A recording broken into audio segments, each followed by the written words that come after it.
Calling to order the meeting of the Stoughton High School Building Committee, November 20th, 2014. The purpose of which is to review submissions received in response to the request for services. And if I could turn it over at this point to Maureen Doherty. My role here is this part of the process of the High School Building Committee.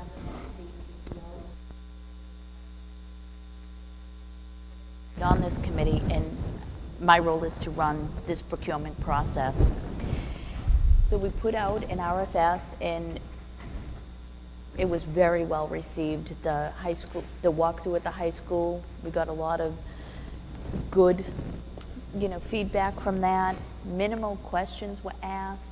The most popular question was, how many pages should I put in my RFS? And we defined that because we didn't want to get books that were 2 inches, 3 inches thick inside our format.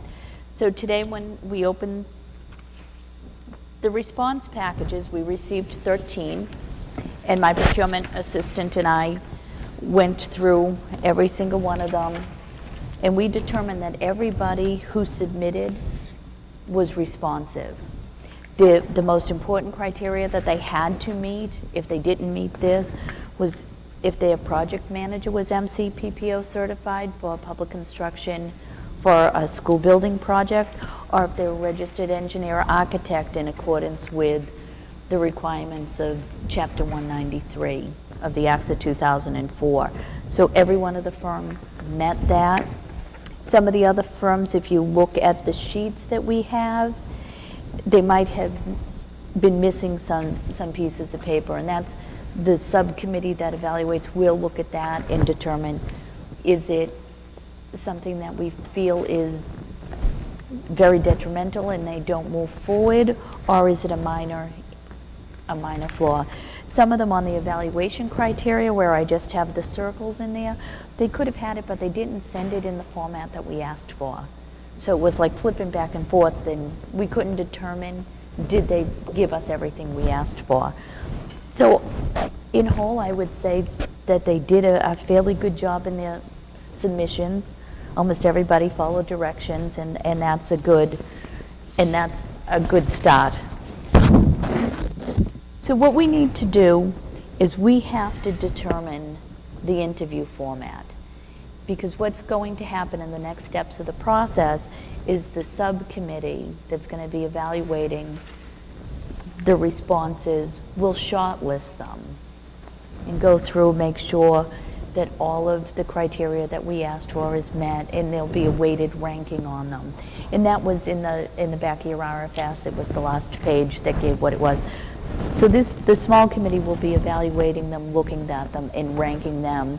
However, we decide, 1 through 13. And if we determine, well, we want to interview the top 5, or we want to interview the top 3, depending on how the scores come. And then it will come to the full committee, and the full committee will then do the interview process and determine the final ranking of 1, 2, and 3. And that's what we have to do. One of the things that we have to reschedule is there turned out to be several conflicts on December 8th, which was in the RFS that we put out.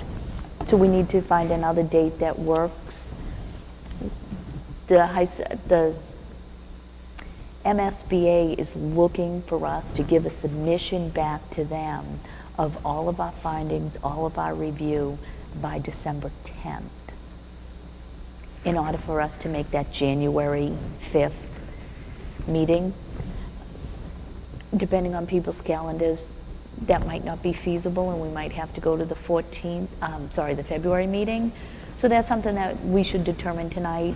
Can we make this tight schedule, or is it something that we feel it will be just too shortened and we're going to look for February? I think that's probably you, Dr. Rizzi, think how it will impact you in the school if we wait an extra month, or if we say, all right, you people on the subcommittee, we don't care, you get it done and get it to us, and we'll make the interview. So that's something that we have to determine. And we also have to decide tonight on the development of our interview format. I know I have something that I like to use, and it's, standard what we do in most of the procurements here, is we either give people 45 minutes or an hour on their interview. We ask that there's no PowerPoint presentations, because we want to see the real deal. We don't want somebody to come in who has a great advertising, marketing firm and say, whoa, this has blown us away, comes in with the whole dog and pony show. Right. So I would recommend that we don't do that. And then we have the firms or the individuals then would give us maybe 15, 20-minute presentation on why they're the best, the greatest, and why they should be chosen. And then a set standard questions that we ask each one of the firms, and then a small wrap-up at the end. That's a format that has been tried and true in many of these. If anybody has comments, wants to look at something different, I'm very much open to suggestions.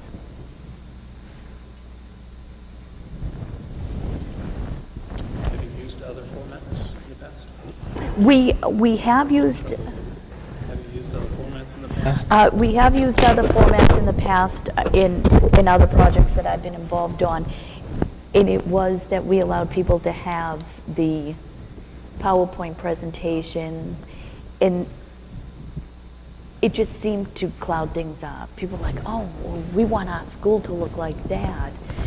We like the one that's the 3D, that here you are, you're walking into the building and walking around.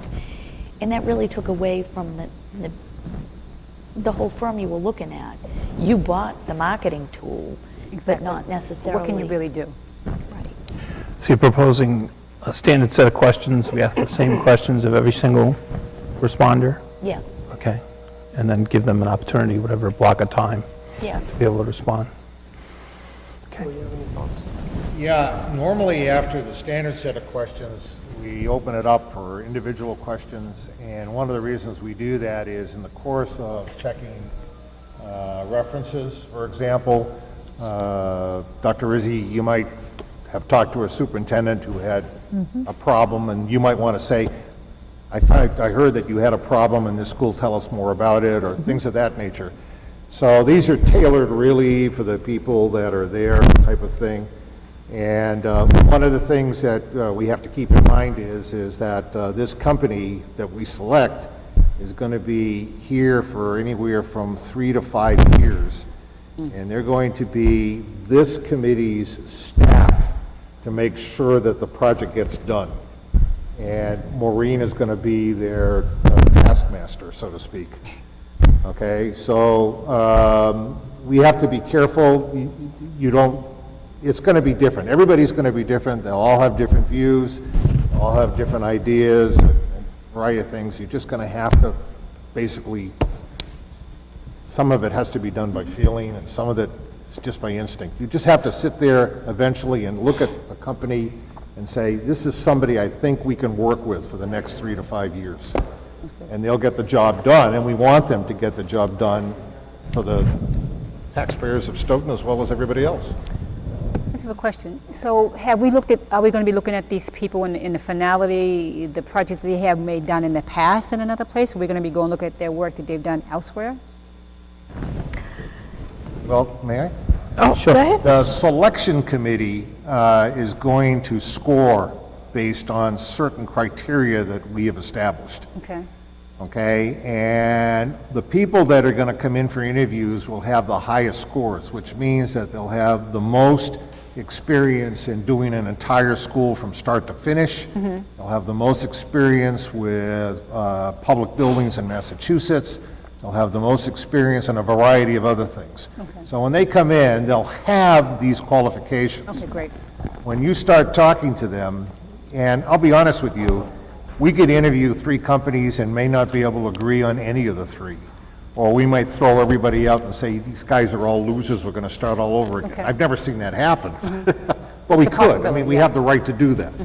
Okay? So the scoring that's done by the selection committee is more kind of rote. You can pretty much pick it up by reading what they've done and Okay. figuring out what their scores are. But when we bring these people in, that's when it gets interesting. In the past, what I've thought about is, I've always felt that 45 minutes for an interview to select somebody that's going to have such an impact on your project over the next 3 to 5 years is kind of scary when you think about it. So we might decide, for example, that we interview 5 companies and we take the top 2 and we bring them in for a second set of interviews. We have the ability to do that. You agree, Maureen? Yes. Yep. So I'm just saying that this is one of the things that we as a building committee and we as a town have the ability to make our own choice. The architect is going to be selected by the MSBA. The contractor, if it's a lump sum bid, it'll be whoever the low bidder is, that type of thing. But Okay. this particular, these people are the ones that are going to be most critical. Believe me, I've talked to a lot of people in the town, and they really want somebody who can understand construction and make sure it's being done right. Thank you. That's what we're looking for. So then do we want our project interview to be a minimum of an hour? I think that 45 minutes is actually okay, okay? We've given, I agree with you, give them about 15 minutes to do a presentation. There's not much more that they can say that they haven't said already in their proposals. But it will give us an opportunity. One of the things that we put in is a requirement that whoever's going to be the project manager for the project, like the one you had down at Southeastern Regional VOCTEC, whoever's going to be that PM, that's the one who has to give the interview. We don't want to have the president of the company give the interview and then never see him again. We want somebody that we're going to be working with every day. So that's going to be key. And Maureen and I have run into some interesting situations. Like, well, I just got hired, or my favorite was, I think the favorite one I remember was, I'm going to be hired if we get this project. Wow. For some reason, we didn't select them, as I recall. Right. May I ask, who was on the subcommittee? Julie, Rick, myself, Maureen, and Joel. And what do you guys think about the schedule for January? I'm backing up to the question of Right. when. You guys, As far as I'm concerned, and you kind of know what my January, February, March looks like, the sooner the better, as far as I'm concerned. What did he, I couldn't hear him. He said the sooner the better. As far as I'm concerned, the sooner the better. Yeah. It's going to take about, it could be as much as 2 to 3 hours for the selection committee to sit down and agree upon scores for everybody. And we'll come up with a big spreadsheet and what all those scores are. It's going to take some time to do that. Yep. And obviously, it's going to take some time. Everybody on the selection committee has to read each one of these things, and they have to, hopefully Maureen will send this out to I you. already sent it out. Okay, this is a score sheet, and it's set up in Excel so you can put it in on your computer, and it'll automatically calculate what their total scores are and everything. But in the end, when you come to that meeting for 2 to 3 hours, you have Yep. to bring your individual ones, and you have to sign them and give them to Maureen. And she has to keep them for the record. That's part of the public process. And then if we do go for the January one, on January 5th, myself, the superintendent, and somebody from the school committee needs to go in and state our case and say we did follow the process that you outlined. It's a whole package that you have to give them. And these are our top 3 people, and this is why, and this is our top 1. And what date would that be, Maureen? Monday, January 5th. It is the 5th? That's what they told me. Well, that's certainly doable for me. Okay. So I think it's a matter of whether and I like your process, the format of selection that you have proposed. I've certainly found that is a process that works, taking into account what Mr. Wilk said, which is that the interview process in and of itself is limited. However, it is a part of the process that we do, and what you've proposed seems to me to be an excellent way to go about it. Okay. We aren't able to meet on the 8th, so does the selection committee have an appointed time already? Well, I'm essentially open. But the only thing I could think of that seems to meet everything, and please don't throw anything at me, is the Friday after Thanksgiving. If you're around and you're not working and you can take some time off, and I'm assuming town hall will be open. It will be, but I won't be here. Well, never mind about the Friday after Thanksgiving. Yeah, and I'm working. We have to come up with a date that 5 of us can all meet, and we haven't come up with that date yet. And you have to do that to leave time for the interviews to happen before the 10th, and they won't be able to happen on the 8th. Now, my interest in moving this project forward as fast as possible is foremost in my mind. However, it is often better to do, it's always better to do something well than to do it fast. So if the selection committee needs, in order to provide them enough time to read through all this material and then make sure that we have a date that all of the interviews will fit in, it may be more realistic at this point to look at the February date. Now, we have a lot of things in place that will move us. We're very fortunate the town voted the feasibility study money. So while others would be busy trying to figure out how to get the money, that's taken off our plate. Right. So we're already somewhat ahead of the process. Perhaps it wouldn't be very harmful if we looked for the February meeting instead. I agree with Dr. Rizzi. I think Okay. we should take as much time as we can because this is a very important selection. If we don't have it done so that it can be submitted by the 10th, Maureen, I just don't see that as a really major problem. Okay. I'll write to Sarah at the MSBA and let her know that Roberta, you had something? we didn't want to be rushed. Yeah, no, I think you definitely ought to double check on that February, because if it's, can't be done, I wouldn't, we don't want to mess things up if we're not following a deadline. Okay. If they say no. No, my question was referring to what Joel said about the state picking our architect and builder. I didn't know that's what they did. They Pardon picked me? the architect. The MSBA has a designer selection board that selects the architect. We go through the process of getting the proposals and everything and pay for that, but the MSBA eventually selects the architect. They have a designer selection board of which 3 members of the Stoughton community are allowed to attend as voting members. 1 member is appointed by the school committee. 1 member is appointed by the superintendent of schools, if not the superintendent herself, and 1 member is appointed by the chief executive, if not Michael, then probably more than likely Maureen. So there's 3 votes that can go for the town versus the other 14 people of the committee. So it's been my experience anyway, or at least from what I've heard, is that if you really feel very strongly about an architect, the designer selection board will listen to you. Okay, because I know of architects who've done like significant work in a town where they really want the architect to be there, they'll listen to that, or for other reasons. But for the most part, the designer selection board for the MSBA has their own criteria on how they're selecting the architect for this project, some of which is somewhat mystical. Okay, I thought that we had more of a say in who our architect was. No. As long as it was state approved, as long as they were approved by the state, I thought we could use whoever we wanted and whatever builder we wanted. Nope. No. There's a lot of people that aren't happy about that. So did this change recently? Now, it's been that way for the past 6, 7 years. Okay. Okay, and there's a lot of theories that are going around of why they decided to do it that way, and if you get on the website, you can see who's on the designer selection board. Some of them are actually architects, some are engineers, some you're not sure why they're even on the designer selection board, but they're there, so.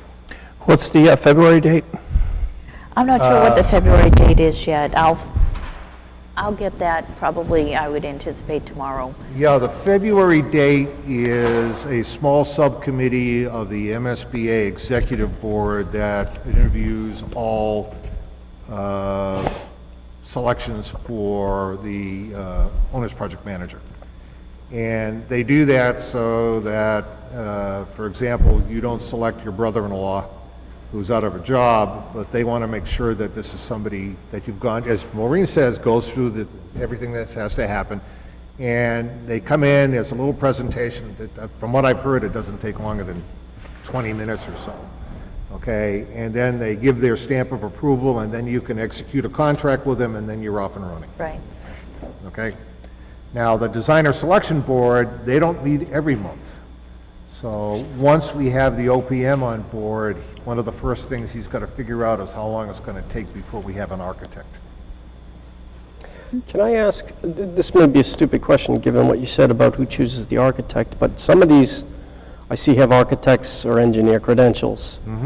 I presume that owner's project manager cannot be an architect. No, they can't. They can be. Oh, they can be. So there's a possibility that we would have someone chosen who may be also our OPM, and I think so. I don't know how you go down this list and, Well, as far as the MSBA is concerned, they don't want to have the same company as the OPM who's the architect. So if you end up selecting an architectural firm who provides the services, I can assure you that the MSBA will not select the same firm to be the architect. that's why I started prefacing my question how I did, that I assumed that they wouldn't, but, you know, Well, your I assumption was, is correct. They I won't do was, that. I was looking down that. So now, given that we've figured out the dates, I guess format is the question. And how do you want to structure that discussion? The format is the format for the interviews? Yeah, well, we had a brief discussion about it, and then I sort of directed us back to whether we were going to do January or February, and I didn't know whether we finished the question on discussion of the development of interview format. So, I think we decided that it will not be PowerPoint. oh, I heard that part. I didn't know Okay. whether there was anything else to I the think to the what you're getting discussion. at, TJ, is that if we bring 5 companies in and we interview the 5 companies, it'll be 5 hours, one each hour. Right. Okay. And then at the end of the 5 hours, if we're still talking to each other and we're not fainting from exhaustion or lack of food, we can sit and have a discussion about how you want to rank them, or what do you think about what was good about some, bad about the others, that type of thing. So why you like certain people. And then at the end of that is a vote, because this is an open Right. meeting. And at that vote, they get ranked, 1, 2, 3. And those 3 in the top rankings, then we bring that to the MSBA, and if they're in agreement with that ranking, if we did it correctly, then they'll say to Maureen, you can go ahead and negotiate and execute a contract with number 1. If number 1 comes back and he wants twice as much money as everybody else, you can go to number 2. Okay? And so on down the line. Do we have to, we don't necessarily have to vote that same day as the No, you interviews. don't. That's why I say, if at the end of 5 interviews, if you want to think about it and come back another day and talk about it, that's fine. Leading to my next question is, have you ever seen, or would there be any utility to asking the good people of SMAC if they could tape those, provide us with a disc so that we can re-review those and then come back and rank them? Sure. I bet you they would even allow us to do the taping at their studio if that would be a, I mean, venue is less important, but I frankly would love to be able to rewind and listen and hear and see. And I mean, I bet you I could ask Jeff Pickett if he could do that. And Especially for the type of amount of money that we spend. Sure. yeah, be like I've got an thoughts. in there if you don't mind. Sure. If these companies know that they're being taped and that tape will become part of the public record that their competitors can take a look at, Okay. it may alter the way they speak to us. In fact, in a lot of times when you have a designer selection or this type of selection, you often say to the people that are giving the presentations, please don't hang around when your competitors are giving a presentation. You can't really force them not to, but very few of them will do that because it's really considered not a good idea. And if It's a little bit unethical. that's why I said, if we can video it, that's fine. But if we do, we may end up just taking the top 2 and bringing them in for a much quieter meeting. It'll be a public meeting, but maybe not videoed, where they can pretty much speak what their mind is or say what they're going to say. So I'm just bringing that up, it's only Yeah, yeah. because I've run into it before. Okay. Oh, it's a fair point. Well, can we video it just for the purposes of this committee only, not to be a, I don't know, Maureen Broadcast? is the expert on this. I would think so. I would think that'd be an exemption to open meeting, wouldn't it? I don't believe so. Evaluation of, The evaluations that we do are not open, but the final selection has to be done in public. which is fine?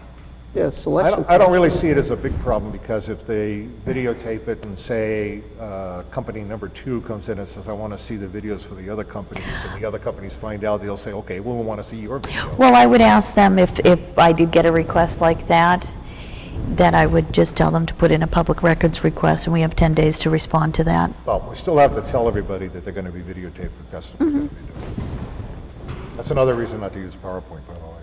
Have we determined that it's just 5 companies that would be the final? Well, Rick, I think when the selection committee sits down and they comes up with their scoring, oftentimes what I've seen happen, if you have like 13 companies, 5 will be up in the same numerical range towards the top, and the others will be in the same numerical range towards the bottom. They'll almost like be self-evident. Right. Or Okay. 3 should be up there. Well, exactly, my point. Okay, So, but you know, we I are don't, obligated to interview 3. okay. Yeah, I just want to be handcuffed if, No, we can interview all of them, but please don't recommend that. There could be 2 that stand out. You're right, you don't know. Absolutely. It'll be 3 or 4 days of I video. have Julie, Joel, Maureen, myself, who's the 5th person? Joel, the other Joel. Joel Harding? Oh, Joel Harding. Anyone else? No, I do have a question for the questions, though. Did you want questions for the questions? We would love questions for the question. You have questions? Well, I'm reading the questions. Well, these are This ones was that we just a discussed. sample that- Right, I know there's sample questions. Are we going to discuss those, or yay or nay, tonight? Oh, absolutely, because we want to be able to get ready. All right, well, I don't want to push things along if we're not ready to move along yet. Oh, we're ready to move along. Okay. The first question, I question it only because we don't know what the project is. How are they going to know the challenges for a project? We don't know what the project is. Well, We don't know what we're doing. That's actually a question that I read that the people in Dedham used, and I thought it was a pretty good question, so. But did they know what we don't know what our project is at this point. We haven't discussed it. One of the challenges is to figure out which is the right. How would they project for the town of determine, how would they That's deal a with challenge. that? It would be a critical thinking question? Are these questions going to be made available prior to the interviews? No. No. Okay, is that so we can evaluate if they can think on their feet, or? They have to think on their feet. They have to think on their feet. Oh, I know, what Yeah. they would have to, but, Well, I ask only because, like one of these firms could just do new construction or just do rehabs. Right. So, obviously, I'm looking for somebody who could do both, because we don't know what we're going to do. It really depends on the taxpayers, the way I look at it, and how we sell whatever we sell, and I think financially, we kind of really should know what we have for money. I just don't think we willy-nilly should just put it out there that this is what we're going to do. We got to know what this is going to cost. I mean, Well, I and kind of know I- what things cost before you buy them, and what it's going to cost the taxpayers. And that was a question that was asked at the walkthrough. Were we only going to look at new construction? And I answered that and said, no, we're going to look at all options, in that it will be determined whether it's financial, whether it's educational, however the criteria would be to determine what is the best for the town of Stoughton to finalize. If determining what the project will be, I could see as potentially one of the challenges, and that taking that on and understanding that that is a component of the work is an important aspect.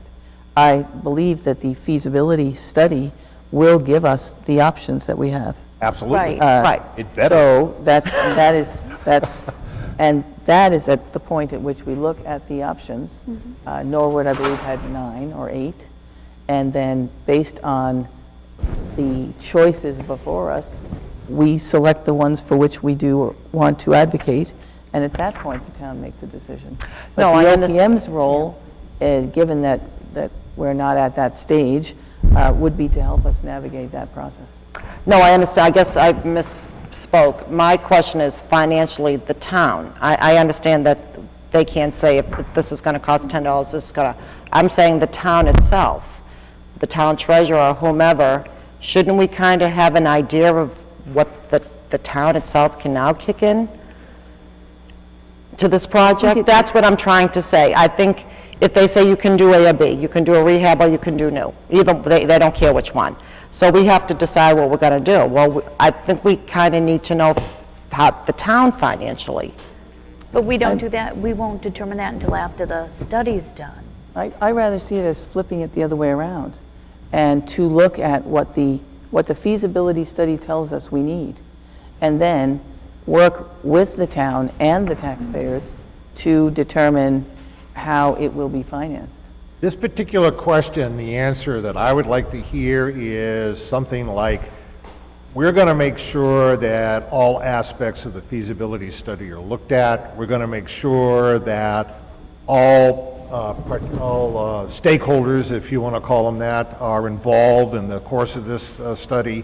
And that's a big challenge, okay? Some of these guys that I've run into in the past, they just say, hey, whatever the architect comes up with, you just let us know and we'll just go forward. I'm not looking for that anyway. I think we're looking for somebody who's going to go out of the way to make sure that everybody, or as many people as possible, gets involved in this feasibility study.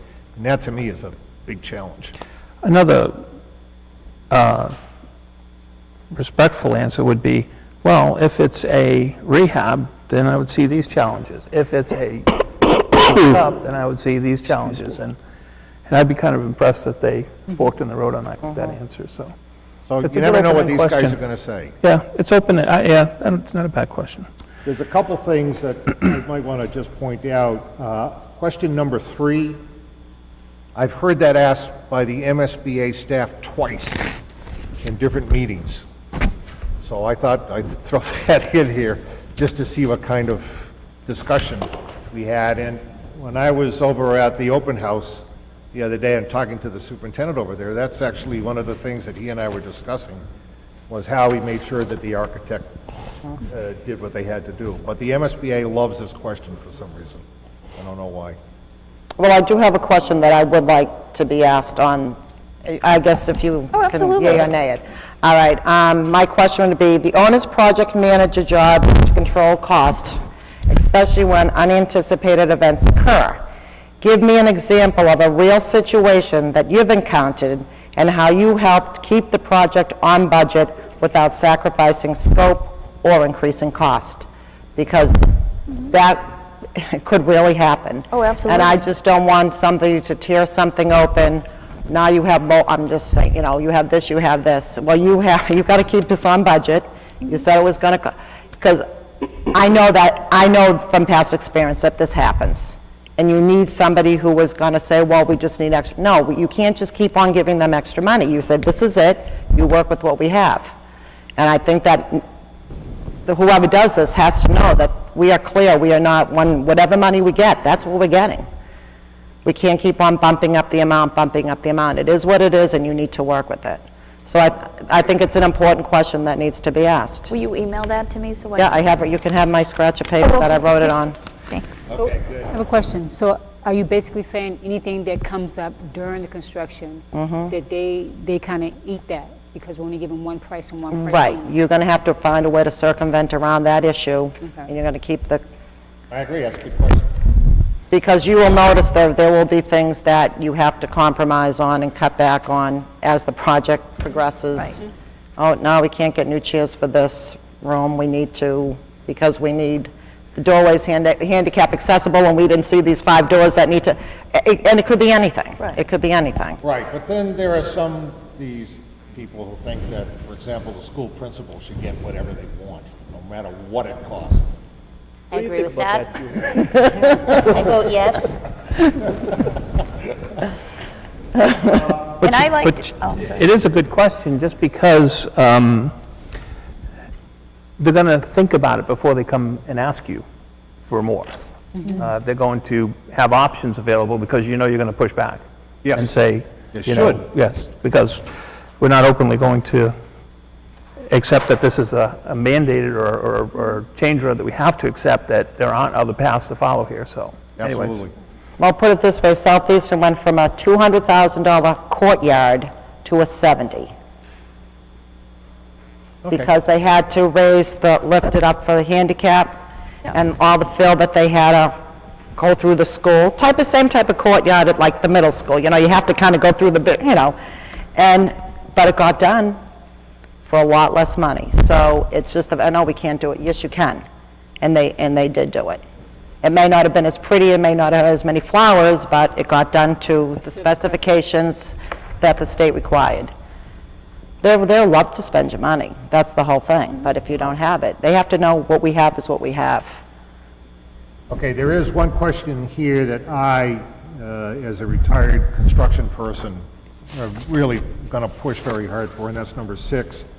What do you feel your role is in promoting and maintaining safety during construction? Speaking as somebody who's seen people get hurt on construction jobs, and I've asked this question before, and the most interesting question I got from one respondent was, it's not our problem.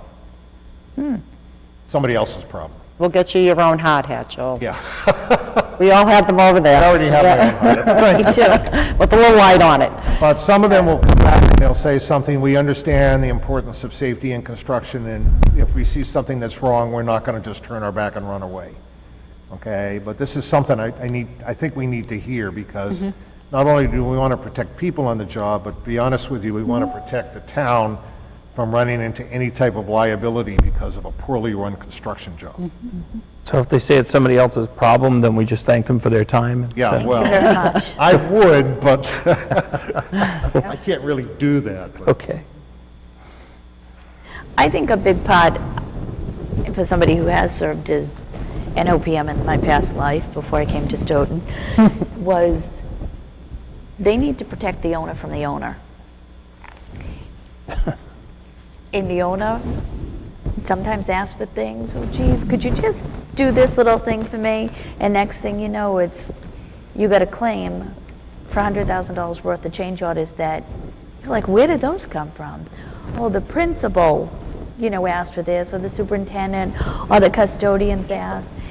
And I'm not picking on you, but we did have a principal that loved nice things, and $1 million later, we were in arbitration. But I wasn't the OPM then. It was I somebody do else. love nice things, but I'm a bargain basement shopper. Okay. But it's one of the things that would be important for me to have a question on that line. How would you protect the owner from making things? And one of the claims I like to put in all of my contract award letters is these are the only people who have authority to give direction. right. Not everybody else. You do anything to somebody who has what you think is implied authority, you're on your own. We're not paying for it. It's in here, it's in writing. In past projects that I've worked on, we wouldn't, the owner would not approve anything unless it was specifically agreed to and approved by the superintendent of schools. Right. Well, isn't there a change control process that has, so any change that's The recommended? OPM, when they come on board, if they're an experienced one and know what they're doing, will set one up with us. Right. Well, I think we need to insist on one, Yes. Well, we're going to have one anyway. I mean, where it takes more than one signature. yeah, well, what's going to happen is, the other thing is that there'll be some lectures to everybody about what happens if you say something like, well, why don't we just move the door from this side of the room to the other side of the room, and what could possibly go wrong? Okay, so, and I've seen plenty that has. Could I just have that sink? Yeah, I just need a sink here, that's all. How bad could that be? Okay, so, but the answer, yeah, when we get to the actual administration of construction, we'll have all sorts of documentation of how change orders are reviewed and approved and who signs off on them and so forth and so on. And hopefully, we'll have a owner's project manager who has been through this a number of times and will know pretty much what to do. I know processes that have worked not only for schools but for other projects is if it's the building resident, so I'm going to pick on you again, Julie, so if it's you, you're there, you're the resident, you might say, oh, this really works different. And if it's something that's important, then it would then run up through the chain of command, and then the superintendent would come back to the committee, to the architect, to say, yeah, I really thought about this. This might be something, a change in owner's scope that I feel is worth it. Something that during the process might not have been evident in the beginning, but might be evident later. Of course. So as long as there's a checks and balances that we can say, it might be an increase, or we might say, that's not something that I really feel has value to the school, it could be a deduct as well. Actually, I remember an instance where a principal came to me as the OPM and said, we really want to make this change because we needed to support the program. And when we brought it to the superintendent of schools, I was told that the program was going to be canceled in 2 years. In that school and moved to a different school. So this is why we need this type of The checks and involvement. The other thing is that furniture, fixture, and equipment, generally the school department is the one who runs the purchasing of the furniture, fixture, and equipment, and the computer stuff, and we almost all the projects I've been on is Yeah. put in the hands of the school department because they know best what it is that they need in order to keep their Outfit the building. classrooms running Right. correctly. And I'm not selecting any colors, but TJ, I'm hoping that you will select colors when it comes time, because you're chairman of the committee and you'll have the final say. I have no sense of style. That's one of the scariest parts about the whole project. Yeah. Oh, Roberta's already You'll volunteered. alienate Oh, someone. yeah, and I when- know, I have to, yeah. We, I will. we'd had this discussion briefly before about whether we're going to be using a standardized template or design from the state, or is that, I know that kind of was off track. I don't know if it's back on I track think again. you're talking about model schools? Yeah. Okay, well, I found out something interesting. Maureen and I were actually talking about it. There was a model school that's being built or just finishing up in Newburyport, an elementary school. And I knew the OPM up there, and I asked them how the building committee up there made the decision about what to do, and the building committee decided that they really wanted a model school. So what the building committee did is they visited various model schools that were already in existence. And then they saw one that they liked, and they came back and they said to the MSBA, we want this model school, so we want you to use this architect to provide us with this model school. The model school program is not dead, but Jack McCarthy, I think, is thinking long and hard about whether or not he wants to approve any more model schools or under what conditions he wants to do them. Maureen? They're to a benefit to the town in that you get an extra 5 points That's right. in the reimbursement rate. So if your reimbursement rate is calculated at 56% and, or 54%, and you decide going with the model school, the reimbursement rate is now 59%. In theory, the architectural cost should be less also, although Right. that's kind of debatable. Exactly. Plans are already done, you just got to Well, massage them. yes and no. Okay, so A lot of the programming plans are done. Right. But- Systems, that stuff's all I can structure. guarantee you that one of our definitions first of- meetings of this committee, when the OPM is on board, we're going to be discussing the model school program and whether or not we want to participate or not. I can guarantee you that's going to come up for discussion. But if you've got, I know some people went to that story of a building that's been put on by the Inspector General's office. It's been around the state.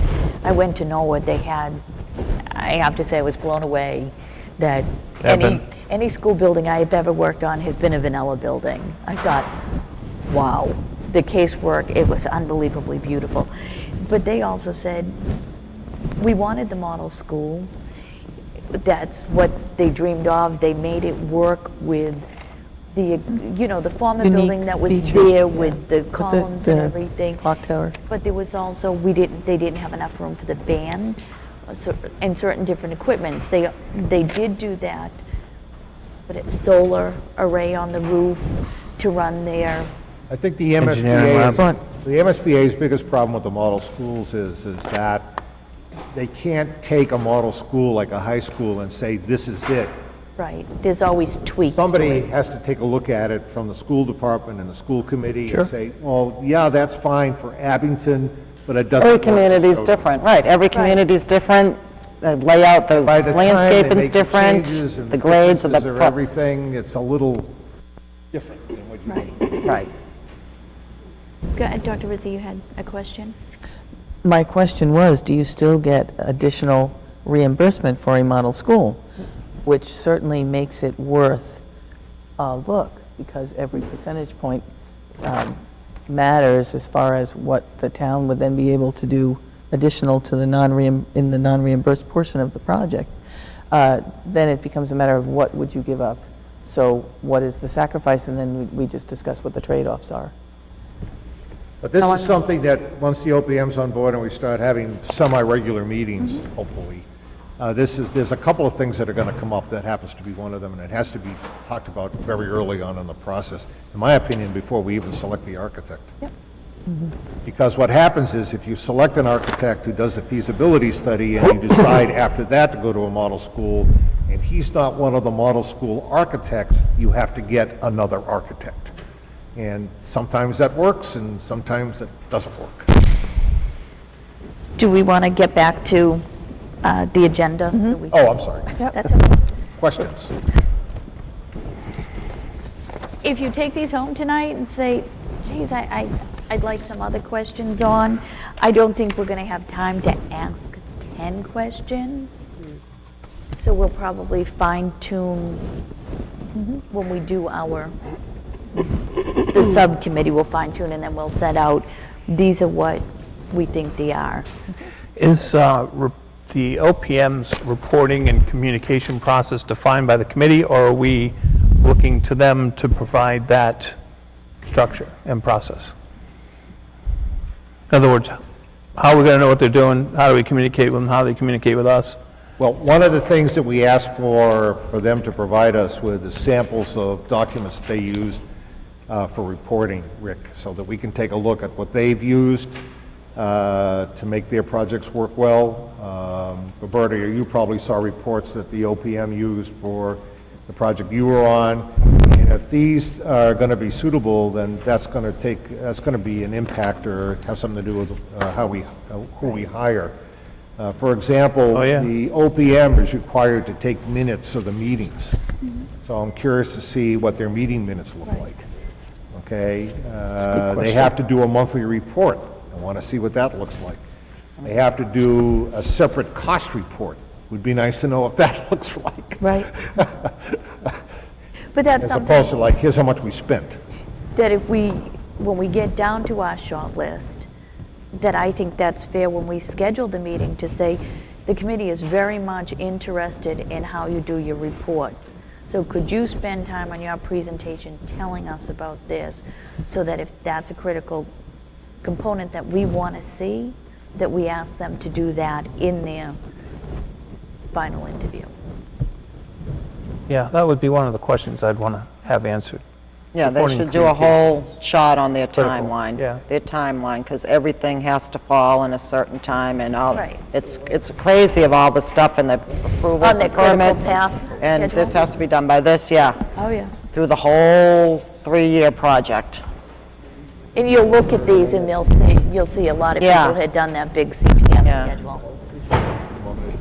Yeah, actually, I had a question for Joel, and I probably should share it with, I asked where the price proposal portion was, and he said there is none, it's You're right. qualification-based, and he was going to go on, so I figured Well, the town of Stoughton appropriated $1 million for the feasibility study portion.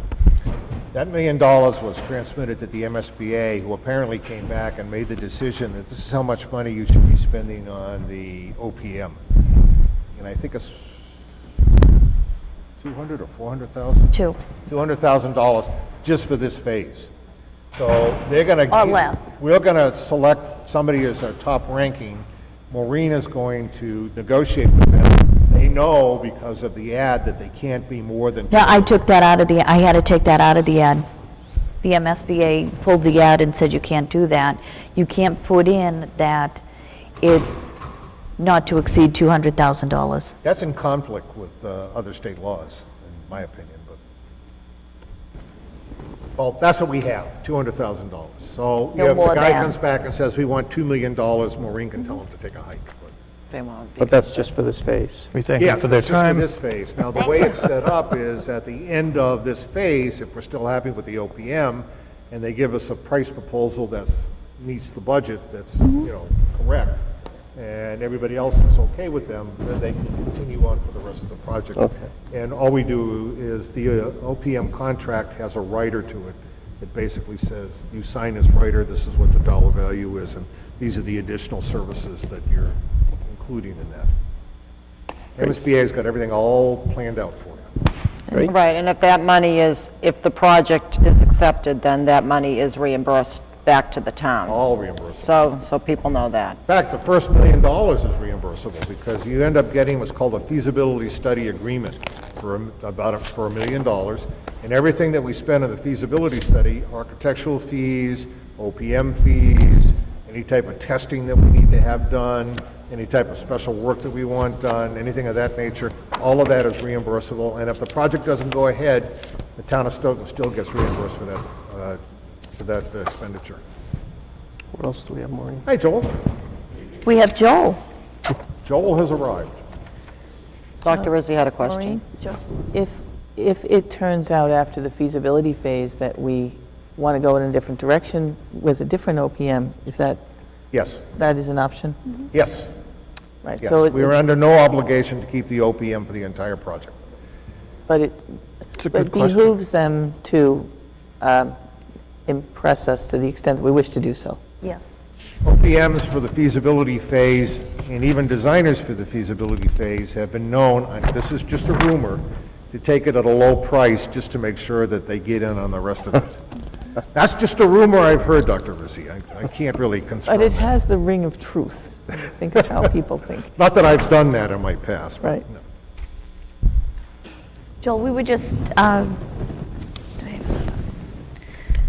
going over some questions that were just thrown out there. I had asked people if they had any questions that they wanted.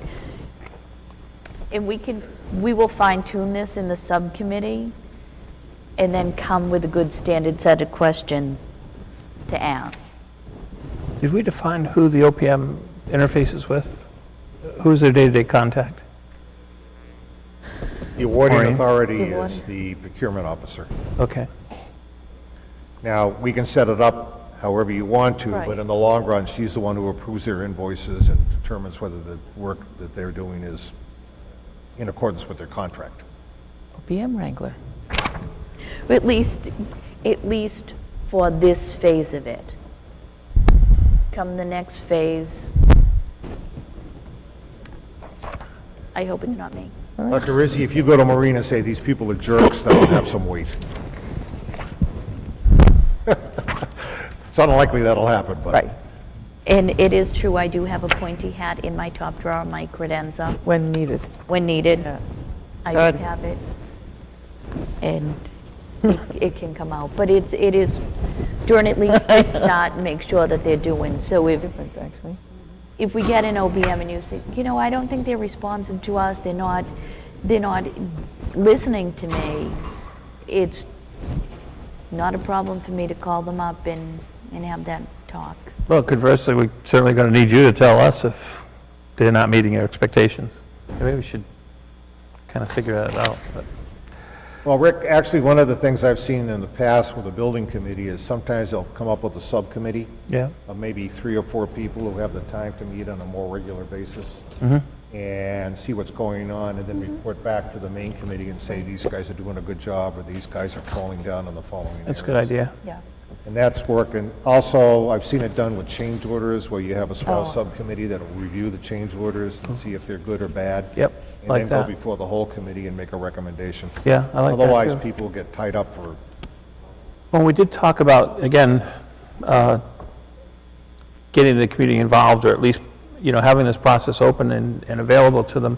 And we talked about that, Michael Hartman had brought up the thought of having an advisory committee, a group of volunteers or appointees that would help or would assist in an advisory capacity only to work with the committee. an advisory committee? Yeah. It would be, so, one of the questions that came up from residents, we're all well-intentioned and good, but we don't have, somebody who's worked in the trenches and managed Blue a collar. construction job, Right. who has done something like that, What you're looking who for. speaks that language on behalf of the town, that we might want them on a change order committee to really look at, to think, is this viable? Or are they just not being, Well, yeah, It's- that change order group, as far as I'm concerned, is a voting group. They're going to review and approve or whatever, but this, I don't know if you remember when Michael spoke about this. I do. Yes.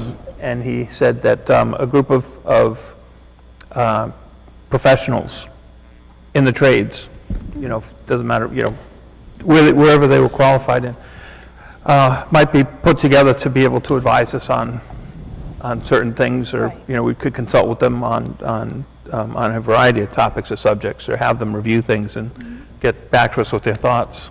I've actually kind of thought about that, Rick, and actually, if I could just express a couple thoughts on that. First of all, I want everybody to understand that the purpose of the owner's project manager is to provide direct construction experience. This is not a bunch of architects that have never been on a broad job site before. We're looking for somebody that's been in the trenches, as you say, Rick. They've been project superintendents, or they've been project managers with construction companies, and they're going to be providing a lot of input on how things are done. Second of all, and this is what makes Joel very happy, is that we're going to have what they call a commissioning agent. And a commissioning agent is a separate company that will go through and they'll make sure that all the mechanical and electrical systems are working to the design intent. This is a big difference. Not that they were built in accordance with plans and specifications, but they're working as the designer intended them to work. And they also do a commissioning on the exterior facade to make sure the facade, when it's constructed, won't leak and will be quite good. And the best part about these commissioning agents is they do a lot of extensive work. They're very skilled in what they do. And here's the best part: the cost is absorbed by the MSBA, and the town of Stoughton doesn't have to pay anything for it. Terrific. Okay? The other thing that we can do as a building committee is we can agree to do two things. One thing in particular that occasionally the state sometimes encourages is that we can put in our budget some money to have a peer review done, where you hire another architect engineer to take a look at what this architect and engineer has done and find out if they've done it in the best interest for the town of Stoughton, over and above what the OPM has come up with. Right. Yeah, Because we they did take a discuss look at that. it from a Yep. design point of view. Yep. And I have actually, when I was as an OPM for the city of Boston actually did that, worked out quite well. The original architect actually looked forward to have the review architect come in, because if they picked up mistakes that might have been made Right. or things that he hadn't seen before. So we can do that. The problem that I had with the concept of the advisory committee is that if they're members of the trades, and Maureen, you and I think talked about this briefly, if we have an advisory committee that has a master electrician that works for a company that would like to bid this project, then I think that that company would probably be excluded from bidding the project. Oh, yeah. And I'm assuming that there are a bunch of master electricians who might not want that to happen. I mean, just as an example. Sure. Yeah, I think we take that into consideration, so. But I like the idea. Okay. I think it's, that's, how we give the residents access, right?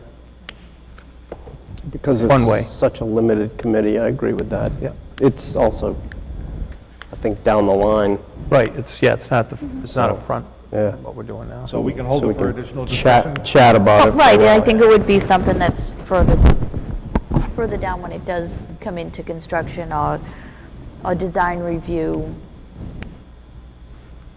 Yeah, I think once we have a determination from the feasibility study is when they'd start kicking in. I don't think that they'd have a role before that.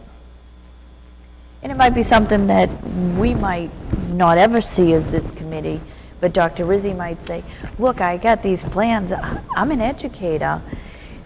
I think we need a little help to just go through and let's do the red line and say, they've reviewed everything, they reviewed the specifications, say, is everything covered? Does does the electrician own the flushometers in the bathroom, or is it in the plumbing trade?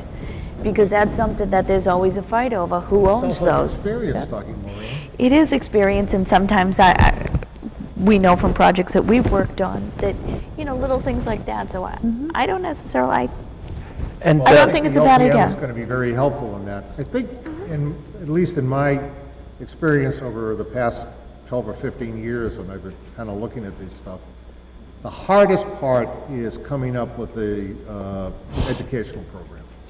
This is really difficult, not difficult, but it's not an easy decision. You have to, what you come up with is basically the educational program is going to define the high school for the next, 20 years maybe, or whatever. It's going to be a big factor. And that, everything else revolves around it. But once you come back and say, look, we've decided we need these programs and so many things for these programs. And once you get in there and do that, and the architect knows what he's working with, that's fine.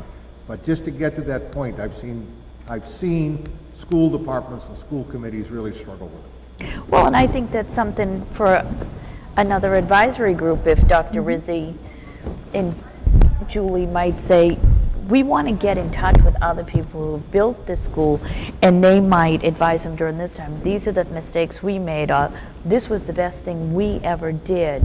So I like the fact that I would use whatever resource. Completed 5 years ago and find out that everybody has got offices and former storerooms, something went wrong somewhere.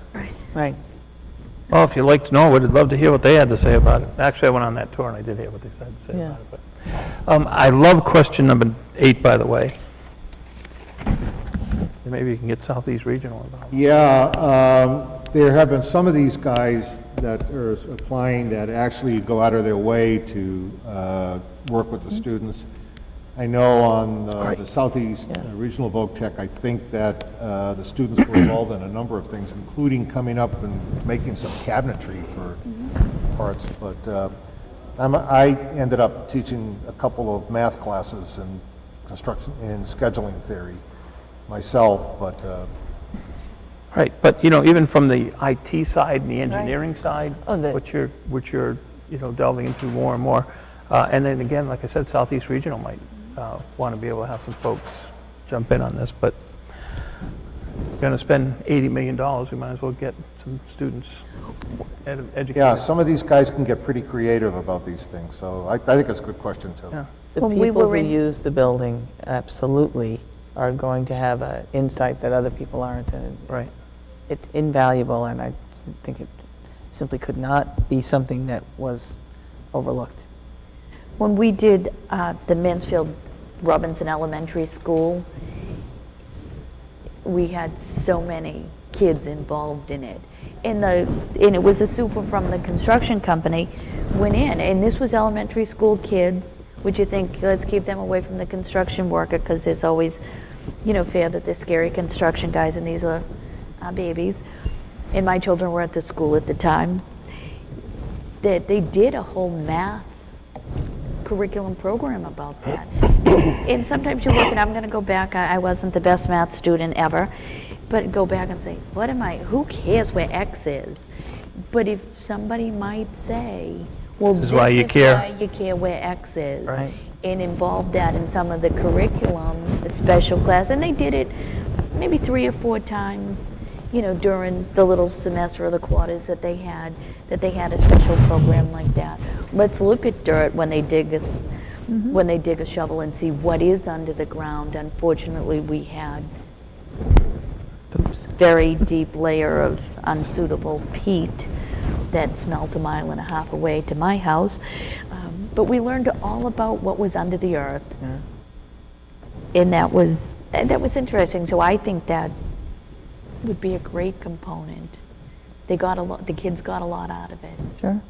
And the students know what they need, and they know what works and what doesn't work. Right. And they can be extremely articulate about that, and teenagers are almost adults, and most of them are extremely intelligent and thoughtful. Yeah.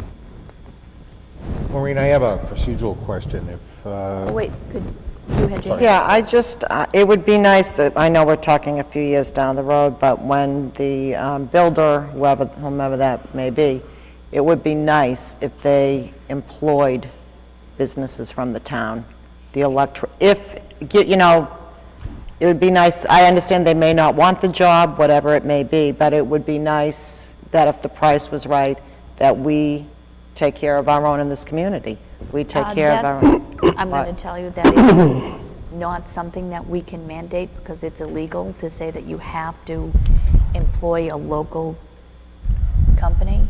We could say it would be highly desirable if you looked in the community and the businesses in here, if you had a particular component that you needed. If they were putting in granite in the bathroom and there was somebody who installed granite and that was one of their trades that they did, and they said, all right, we're going to shop out this job, it would be highly desirable to say, look locally and see what you can do here. We have the reporting requirements that we have to meet the minority standards for construction because we are taking state money. So we might get, wait a second, we might get, one qualified minority electrician that is on there, and we might get another electrician that's not minority, and we might have to choose based on that supply diversity criteria that we have to go with that person. No, and obviously you wouldn't be able to 100% do whatever through people from the town of Stoughton. Right. But it would be nice if we could get a percentage. Roberta, the city of Taunton had a program that mandated a certain percentage of the workers be residents of the city of Taunton. It was challenged in federal court by one of the subcontractors. The city of Taunton lost. And the federal court said it was an illegal program, and that became the precedent for everybody else. So, New Bedford also challenged that as well. You could make a bid criteria though, couldn't you? You could give preference to two equal, no? No. nope. I mean, I'm not talking about a quota, I'm saying two equal candidates, one gets scored differently based on We're doing price. We're saying you have to be solely qualified. price then. Well, you have to have a responsive bidder. So if you say, and I'm just going to use electrician, so if you have, an electrical person and they have to have a good safety record, and one of them is at $100, and you look at their safety record and they're OSHA, and the other one's $150, and they have no safety violations, you could use a criteria like that. You can't say because they're within, 5 miles of the Stoughton borders. There are conditions in which you might be able to do things, but that would require That's some fine. discussion. Let's That's put it fine. that way. It's nothing that needs to be discussed now, just a thought. So, Maureen? Yep. Is our next task now, if we are in agreement that it makes more sense to go for the February meeting, then at this point, we would have to look at an interview time for the entire committee? Yes. And for the selection committee to meet previous to that. So does it make sense to do the interview meeting and work backward, or the selection committee and move forward?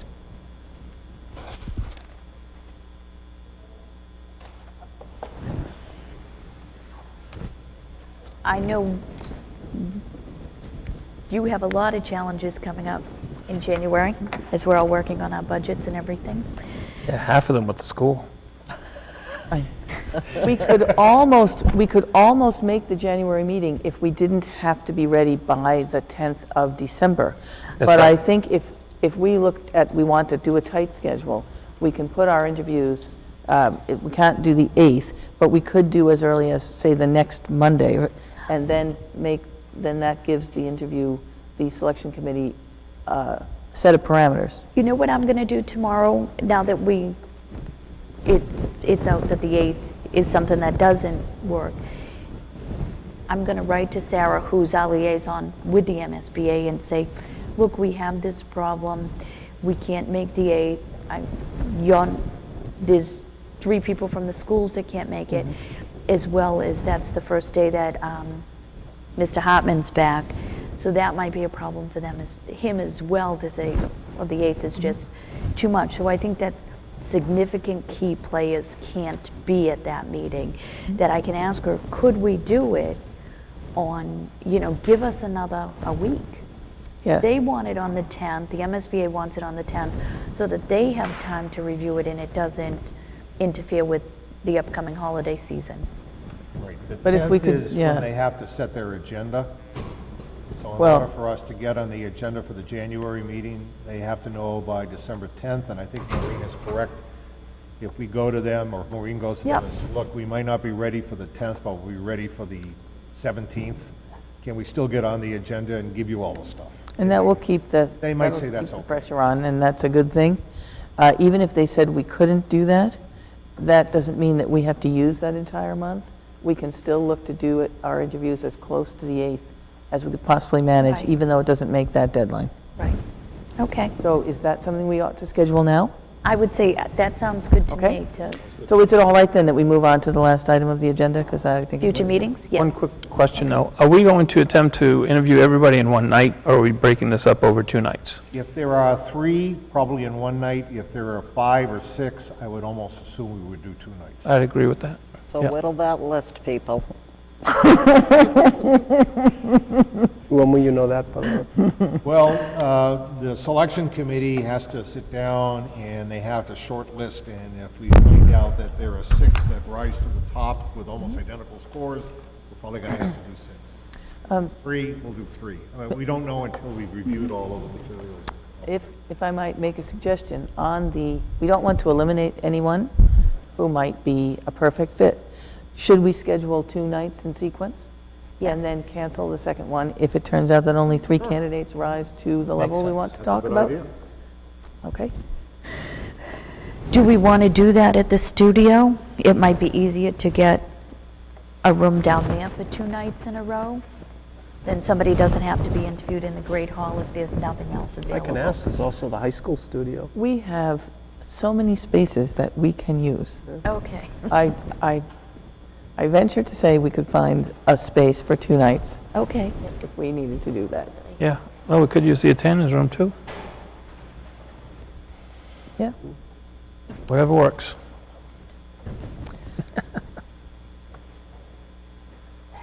So do we want to hold it at the high school the next time? You all right That with works? Okay. And those are all fully public meetings, too, right? Yeah. There's So something fitting about that anyway. what sort of attendance do you typically, have you seen? Nobody ever goes. I have never seen anybody from the public attend any Ever. of these things, but I've never done one of these things in the town of Stoughton. Right. What about the 10th and 11th? And we which are is quite different. close to the 8th. I'm not here the 10th, but I'm here the 11th. Well, don't you need to be here? Frankly speaking, as somebody on the selection committee, I'd like as much time as possible. I would say that if I'm the only one who can't make the 10th, that I feel competent that somebody on as somebody on the selection committee of saying that I don't need to have that. If I am the only one, then I'm willing. What about the 11th and the 15th, if that's something that everyone could do? Fine with me. Okay. I think it would be important, Maureen, Okay. if there's not a very significant reason to move forward without you, that we have you. Okay. If we're only interviewing Three. 3, figure about 4 hours, Maureen, 3 hours for the interviews and 1 hour For a final discussion. debrief. Well, is 6 o'clock too late, or should we think about 5? That might I be could do difficult for 5. some people. What day of the Do week earlier, is it? too, if we need Well, to. the 11th is a Thursday, and the 15th is a Monday. Rather I can do even it. do as early as 4 on those. It might be challenging for me to do that twice in the same week. Well, 5 the o'clock I 11th can is- do. The 11th is a Thursday, and then the 15th is a Monday the following week. Yeah. Julie and I are more or less here 24/7, so it doesn't matter to us. And I like the earlier start time if we're talking 4 or 5 hours of interview time. Right. Because Some by of us the have end to of the get up very, night, very early. Thank you for 5 o'clock. Beats us, some 6:30. I'm here anytime. So 5 o'clock on the 11th and the people who- 15th. And if there are only 3 candidates that emerge, we go with the 11th? To be the earliest possible date? Yep. Okay. Okay, and so then the Subcommittee's Selection got to get committee before will that. work within that. Okay. Repeat the dates for me, please. The 11th, Thursday, and Monday, the 15th, 5 both at p.m. 5 o'clock, and the 11th only if there are 3 candidates or fewer. Interview, and then we have to meet again. Maureen? We could do, if we meet on the 11th and we feel comfortable that it was a thorough process, we can make the decision on the 11th. Sure. I mean, if one just basically stands out and everybody sits there and says, there's no question. Well, I'm just saying if we only have 3. Yeah, we have if we three. have five. If you have more Yeah. than 3, you're going to have to split it up. 2 and 2, or 3 and 2, or whatever. Okay. Yeah, with both nights, if it turned out there were 4, and we wanted to have 2 shorter nights, we have the dates booked. Yeah, that's fine. Like I say, we can be as flexible as we want. This is an important decision. We really can't get to Yeah. spend some time on this. And you really, I would say for the school staff, it's key for you to get that feeling. We'll be spending a lot of time with these folks. Yeah. So the 11th, 15th, and if we need another meeting after that, we can talk about it on the 15th. I would say the 11th and 15th, we should make the, Okay, and you're going to talk to the MSBA. I'm gonna and see if they'll still put us on the agenda. I'm going to call them tomorrow. And does the subcommittee wish to set up their time now? That would be wonderful. Here all the time. And for the location, I just looked at the high school calendar. I would suggest maybe the media center for those meetings, because on the 15th, we have a holiday concert, which will be taking up the entire auditorium and superintendent's side of the building. So I would suggest the media center for those interviews. Is that for the school committee studio? Oh, she was talking about the subcommittee meeting. We Studio would could be a use, problem, I think, if you had the I don't know what the concert media center, it's the library. library. okay. It's the blue room.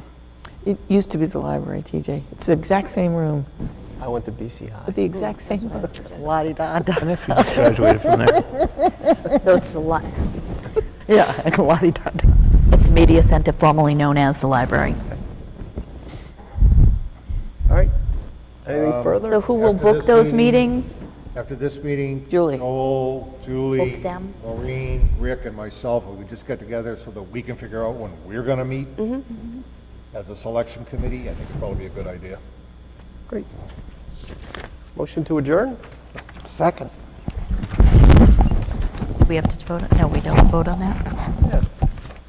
Aye. So moved. Maureen, Aye. second. All those in favor, aye. Aye. Aye. Great.